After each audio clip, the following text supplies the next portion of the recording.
Kalau ini posisinya akan seperti ini. Jadi kelihatan. Ya, posisinya akan begini. Jadi ini kelihatan. Kalau nggak gini nggak kelihatan. Jadi saya harus buka begini. Ini harus begini. Nah. Ya. Jadi posisi SIM ini lurus, sayang. Nah, ini lurus, ini tarik ke atas, kayaknya akan kelihatan. Paham ya? Kalau nggak bisa Anda masukkan. Nah, pada saat masukkan, Ibu tarik nafas panjang. Oke, kasih. Nah, sekarang kasih.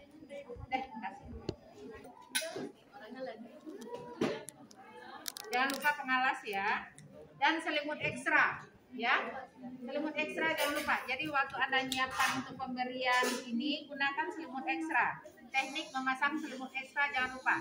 Ya, sama tekniknya. Pasang pengalas, ya. Kemudian dekatkan ini. Ya, kita.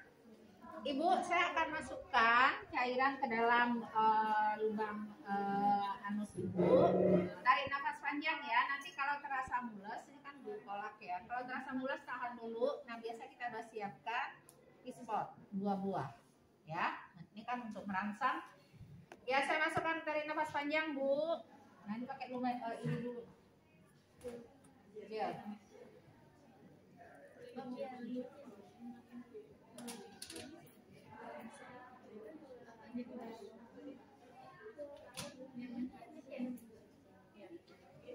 Ya, tarik nafas panjang, Bu. Nah, ya. Baru saya pencet sampai habis. Oke. Ya, tahan ya, Bu. Tahan. Kita siapkan. Biasanya langsung. Ya, kalau buka. Tapi kalau itu obat, nggak ada obat ya. Obat ini sup yang bentuknya itu nggak ada, siapkan.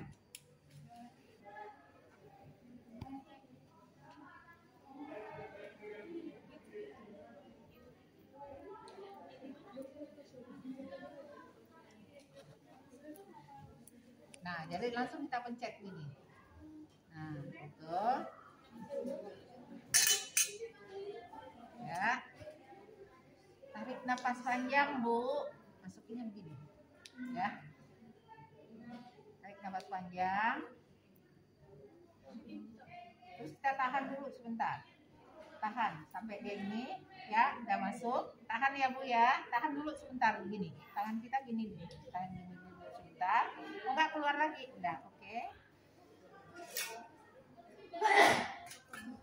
Nah, ini adalah obat rasa sakit. 15 menit kemudian baru bereaksi. Ya, oke. Nah, ini intraoral. Sekarang intravagina. Tahu litotomi? Jadi ininya sama, tekniknya sama. Masih ada nggak obatnya?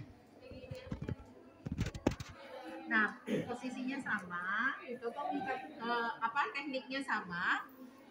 Tapi yang membedakan adalah yang boleh diberikan obat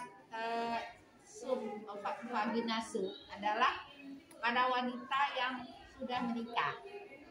Kalau dia belum menikah nggak boleh, karena bisa memecahkan himennya. Ya, jadi dilakukan pada biasanya pemberian obat anti jamur, ya, atau obat anti rasa sakit juga boleh pasca persalinan. Itu diberikan per vagina. Tapi yang sering itu adalah untuk anti jamur pada ibu yang keputihan. Ya, diberikan per vagina. Ya. Nah, tekniknya sama. Pasang pengalas, siapkan selimut ekstra, posisi litotomi, terus kemudian berikan obatnya. Kita nggak perlu pakai spekulum ya. Cukup dorong ke dalam dengan tangan kita. Oke, ada pertanyaan? Tim siapa? Kalau misalkan pasien yang nggak mampu itu tetap aja Kalau kontraindikasi untuk posisi SIM, kontraindikasi ya, bukan pasien nggak bisa. Kalau pasien nggak bisa kan kita bantu. Kalau kontraindikasi ya kita upayakan ke posisi litotomi. Tapi tekniknya biasanya kita pakai itu spot di bawahnya, sehingga kelihatan dan kita bisa masuk. Kalau nggak kan susah masuknya. Kalau nggak pasiennya angkat bokong dikit. Biasanya paling mudah itu pakai pispot. Ya, pakai pispot yang model itu. Tapi kalau nggak ada kontraindikasi sebaiknya posisinya shift. Ya, sama dengan kita melihat luka yang ada di perineum pasien. Nanti pada maternitas ada berarti. Oke, ada lagi? Masih ditahan dulu. Tahan sebentar. Kalau di vagina nggak usah, dia kan udah ada lubangnya. Kalau sphincter anus itu sukanya karena kuat, ya. Takutnya pas saat kita masuk itu dia dikontraksikan anusnya karena refleks kan keluar obatnya, ya kan bisa kan? Jadi kita tahan dulu sebentar. Tapi kalau udah di vagina dia kan udah lubangnya udah nggak begini tapi terbuka, ya. Jadi nggak perlu ditahan. Untuk obat itu perlu dipakai gel juga atau enggak? Obatnya udah licin, obatnya udah licin. Kalau ini kenapa? Ini kan bukan obat. Ya, boleh pakai gel. Ya. Untuk obat lewat vagina ini biasanya indikasinya untuk sakit apa? Banyak. Pasca operasi seksio sesaria, pasien yang pasca operasi di perutnya untuk obat untuk anti rasa sakit biasanya. Terus pasien yang keputihan biasanya anti jamurnya diberikan pervaginam, namanya pervaginam. Atau obat untuk merangsang kontraksi uterus pada saat pasien mau melahirkan juga lewat vagina. Oke, ada lagi? Ya.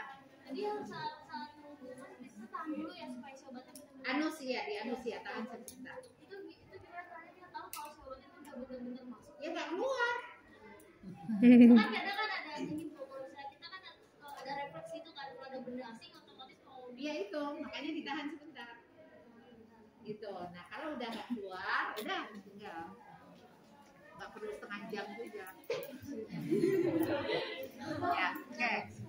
Kalau terus-terusan pakai obat supositoria itu bahayanya apa Bu? Ada Bahaya terutama pada anak sekarang tidak dianjurkan lagi. Kan dulu sering stesolid rektal ya, sering kali. Sekarang udah nggak boleh lagi loh pada bayi diberikan obat ini karena bisa mempengaruhi sensitivitas dari anusnya. Jadi kemampuan defekasinya bisa terganggu. Jadi nggak boleh lagi. Dulu untuk memastikan bahwa anus bayi baru lahir itu ada, biasanya dilakukan dengan ditusuk pakai di tes pakai termometer air raksa, kan ada yang bulat tuh, kita tes, oh iya masuk berarti ada anusnya. Sekarang nggak perlu lagi, tunggu aja keluar mekoniumnya berarti dia ada anusnya, udah selesai. Sekarang nggak boleh lagi. Jadi pemberian obat intravagina, nah, kalau intravagina masih ya di bidang kebidanan, anus itu udah dikurangi semaksimal mungkin. Karena kalau apalagi sering diberikan itu bisa mempengaruhi sensitivitas dari lubang anus. Ya. Kalau haid kan suka sakit perut ya Bu. Terus direkomendasiin obat Caltraufen Bu, Caltraufen Sub itu bahaya nggak Bu? Saat Kalau lagi haid. diberikan pervaginam dan Anda belum nikah, tidak dianjurkan, tidak boleh lewat anus. Nah sebaiknya minta obat oral atau suntik, ya tidak terlalu dianjurkan melalui anus, apalagi yang masih muda, ya sebaiknya melalui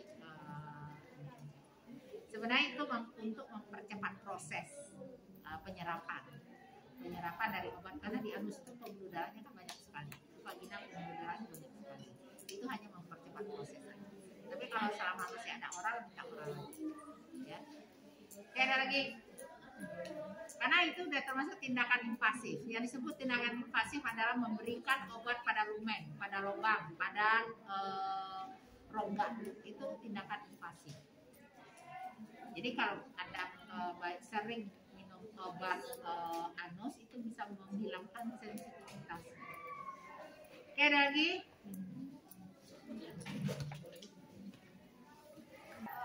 apabila seorang anak kecil dia mengalami kejang-kejang kan biasanya obatnya melalui Stesolid rektal. Iya, Itu yang diberikan antipiretik biasanya mempercepat turunnya panas. Karena kejangnya itu biasanya karena panas tinggi. Oh iya, itu kan melalui itu ya Bu, melalui Rentum. anus ya. Nah itu kan tadi katanya harus dikurangi kan melalui anus. Kalau kondisi emergensi sih boleh, kan emergensi nggak setiap hari, nggak setiap saat. Emergensi mamanya dalam kondisi kejang nih, berarti ada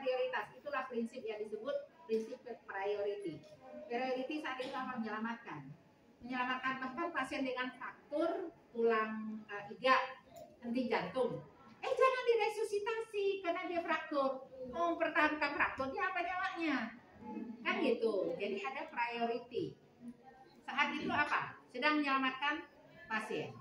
Ada frakturnya. Fraktur bisa diobatin nanti, yang penting dia harus hidup sekarang. Kan gitu. Nah, sekarang pasien kejang. Untuk menurunkan kejangnya dia harus segera dapat obat. Obat yang paling cepat apa? Intraanus.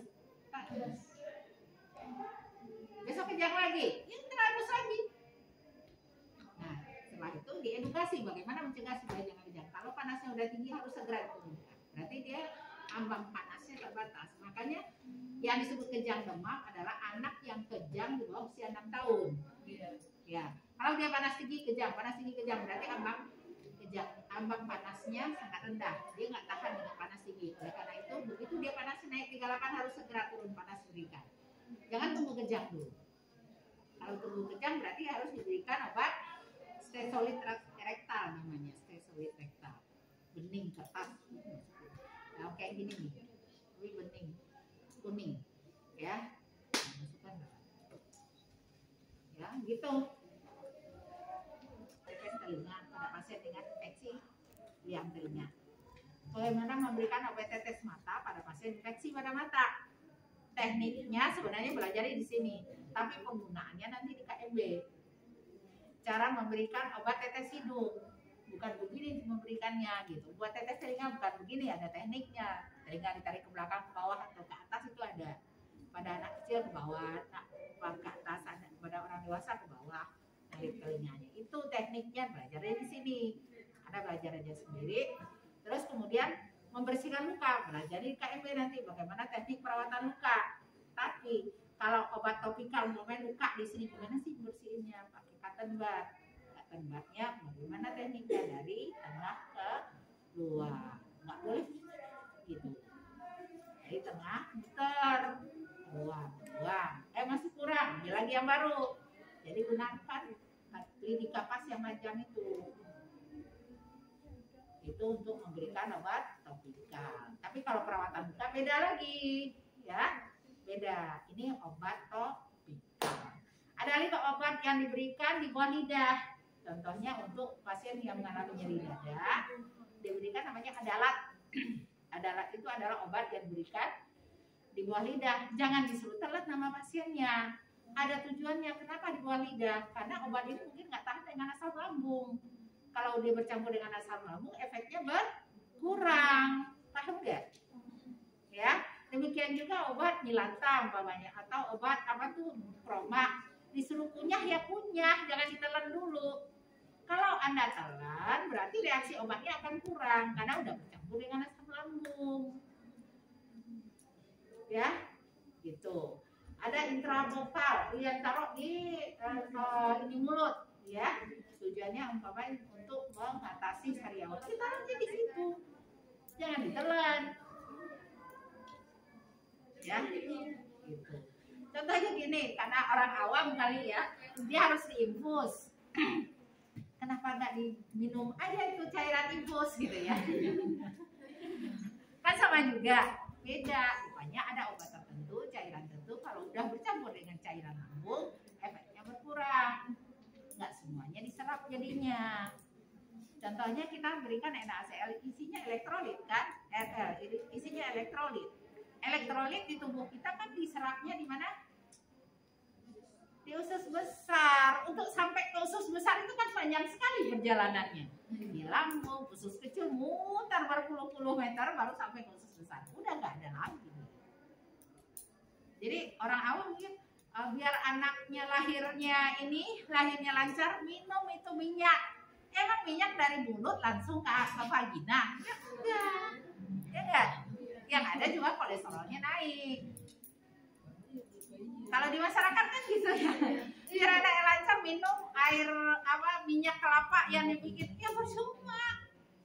Jadi itulah pentingnya Anda paham bahwa bukan berarti apa yang ada di lambung itu langsung ke sel target. Enggak, dia tetap masuk ke pembuluh darah, masuk ke hepar, di hepar baru ke sel target.